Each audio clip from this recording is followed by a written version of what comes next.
It is Jake Donnelly, who is media relations, and you call the games, the away games for the Otters on WUEV, don't you, Jake? Yeah, 91.5 WUEV. I've got all the games on the road, the middle 3 innings at home. So everybody that's been listening to the Otters for the last 6 years still gets their healthy dose of Mike Radomski and Bill McCune, innings 1 through 3 and 7 through 9. Well, you got to have that. You got to get your healthy dose of Mike Radomski. There's no doubt about that. Before we get into what the team has done, and obviously they end the first half of the season on a very strong note, sweeping that final series at home, and then they take first place in the East Division. Just some quick thoughts from you as a baseball guy and somebody who really enjoys the game. Some thoughts on the home run derby Monday night and last night's All-Star game. First off, with Frazier, I was thinking about the new rules and thinking, like, these are great. Anything to just, make something that's really gotten stale over the last couple of years because, yeah, when Bobby Abreu hit 20-plus home runs, it was awesome.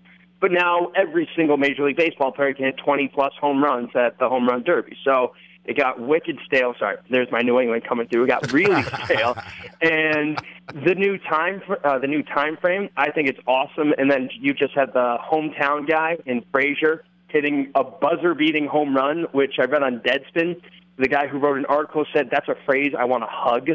And I am right with him on that one. A buzzer-beating home run is just a phenomenal thing. That was awesome. And then you got guys like Jason DeGrom, 1 pitch away from an immaculate inning, 10 pitches, and he strikes out the side. Just, I love the All-Star game. Mike Trout, you can't say enough about that guy.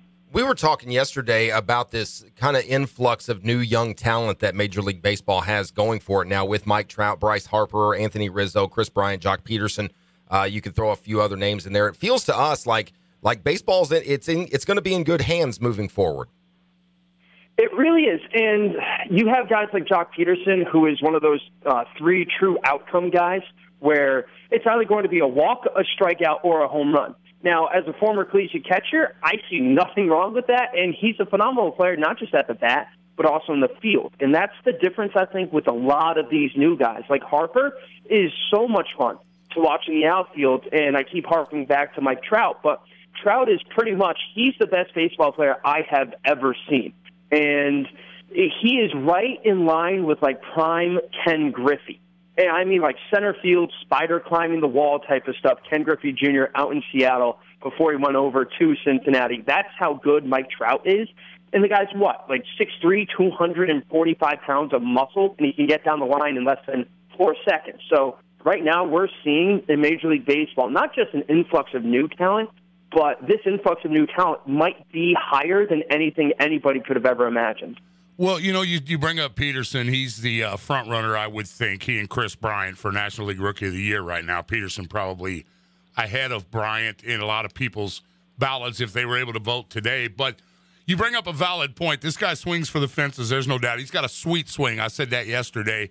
Watching him in the home run derby, he's just got a beautiful swing. But, he's hitting around 280.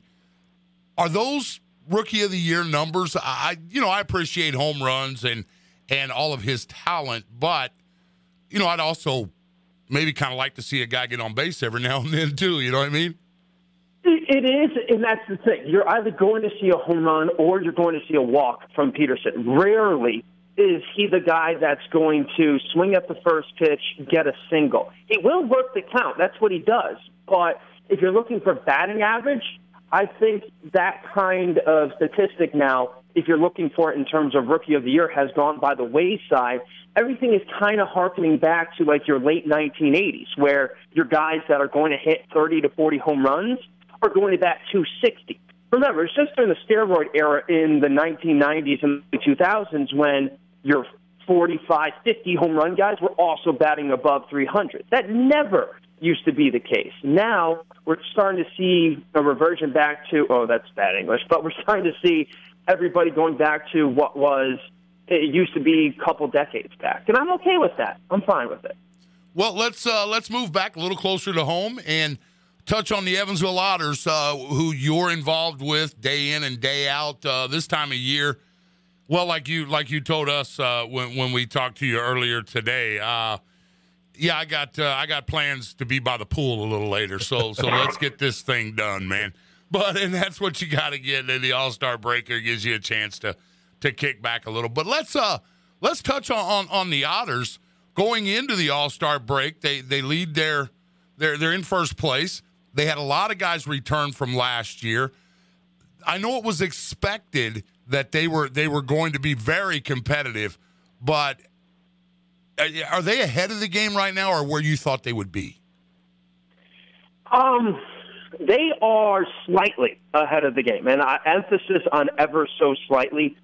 During spring training, there were a couple of question marks, but the question marks revolved around really there were too many answers to those questions. So the team was trying to figure out what is the perfect answer for this situation. They got off to a pretty good start, and really since then they've just been rolling.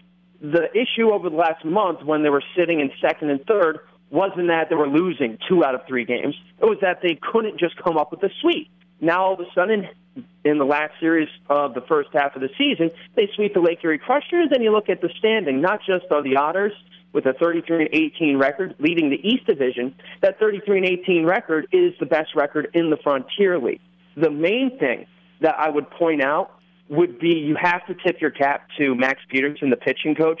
This guy has the Otters. They're just phenomenal, and especially the starters. You expect each starter to go at least 6 innings. The majority of them are going 7 innings. They've got a team ERA of 2.86, which is a full 10th of a run better than the next place team in the Frontier League, which at last look was the Traverse City Beach Bums. It still is, but 2.86 for the Otters and 3.03. So you've got guys that go 6-7 innings. You've got Connor Little, who's the best setup man in the Frontier League with a ridiculous 34-2 strikeout to walk ratio. And then you've got Edgar Lopez, who is perfect out of the bullpen with 15 saves. So you need to score 5, 6 runs off of the Otters, but you're not going to. Any game. Jake Donnelly, our guest. It's Ford and O'Brien, ESPN Evansville 105.3 online, ESPNEvansville.com. Jake, the away play-by-play announcer for the Evansville Otters road games. The second half of the season will get underway this weekend, Friday, if I'm not mistaken. You guys are back home for a weekend series. Or are you on the road? I can't recall. I don't have the schedule in front of me. That's all right. I've got it in front of me, and it's pretty locked up in my head. We've got 3 games against the Joliet Slammers, Friday, Saturday, and Sunday.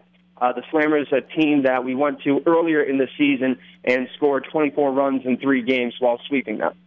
So, second half of the season, and really there's not the second half of the Frontier League season. You guys will be done. Regular season wraps up, I think, the week of Labor Day in September, so a little bit of a shorter season than what Major League Baseball has. You guys wrap up about 4 weeks early. So what's the feeling like in the locker room with these guys? I know you haven't seen them in a couple of days because of the All-Star break, but you end on such a high note.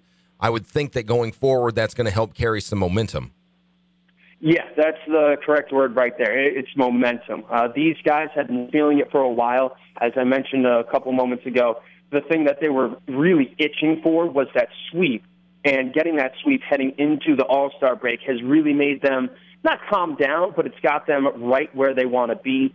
A lot of people see the schedule and how they've been playing, go, oh, this All-Star break comes at the worst time. Well, no. They're playing well. They're going to play well coming out of the All-Star break. And quite honestly, there are a lot of guys at this point of the season. You play 51 games. There's dings, there's bruises, there's a little bit more than dings and bruises. So everybody very happy to have those couple of days off. Of course, with the exception of the 5 All-Stars, but they're not working as hard during these 3-4 days as they would be during the regular season. They can sleep in a little bit more, get in some more leg work, and really relax and just kind of recuperate a little bit. Well, give us a name or two of some guys that fans need to keep an eye on once the second half gets underway. I would actually point out, first and foremost, the guy who's not on the All-Star team, and I mentioned a second ago, Connor Little. Little is 7 for 7 in holds. He has had the bases loaded. He's come on with the bases loaded and less than 2 outs as a reliever 2 separate times.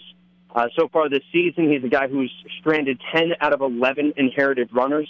He's not getting a lot of press simply because you don't get a lot of press when you're the bridge guy. But he's got 1.68 ERA. I mentioned the 34-2 strikeout to walk ratio. He's a guy you really have to watch out for. And then another name where people have been hearing it a lot, another All-Star, you have to look at John Schultz, who is batting .330 on the season. With 8 more total bases, he will become the all-time Otters leader in total bases, and he's climbing up literally every single offensive category. So I would say Little, Schultz, and then Trevor Walsh, who has been maybe the best surprise in the Frontier League with just a dominant ERA of 1.59, which I believe at the moment is second in the Frontier League. So those three guys, definitely watch out for them.